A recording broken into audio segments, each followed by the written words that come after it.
Hello, so today I'm going to be talking about various ways to reduce the frequency of augmented feedback to facilitate skill learning. So, in the textbook, there's one research study where experimenters used what's called a fading technique, which is where they systematically decrease the frequency of KR, or knowledge of results. So, what they did was in the first 22 trials that the individuals went through, they had KR every day.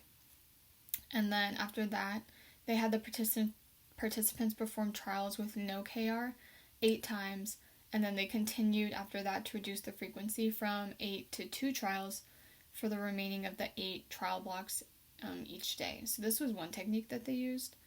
And then another way that this can be done is to use performance-based bandwidths. So this is a strategy that only provides augmented feedback when a person's performance error is greater than the amount that was predetermined. So this helps individualize augmented feedback for individual at a frequency that's beneficial for them.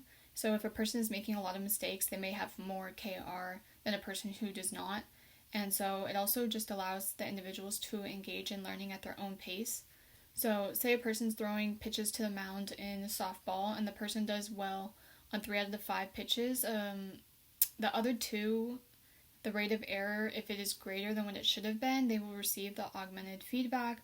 However, even if there's a slight error, if it doesn't exceed what is predetermined, then no augmented feedback would be provided. So it just depends on how much error there is. And then self-selected frequency is another one that can be used, and this involves giving augmented feedback only when an individual asks for it. So this is shown to be beneficial because individuals have been seen actively engaging in learning from their performance through the use of this self-regulation augmented feedback.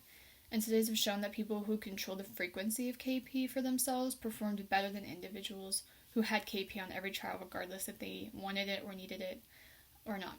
And then these people can ask for augmented feedback after a good trial, or they were seen asking for augmented feedback mostly after a good trial to validate their success. And they also ask for it after a bad trial to identify their flaws in their technique so they can improve. I hope this helped. Thank you.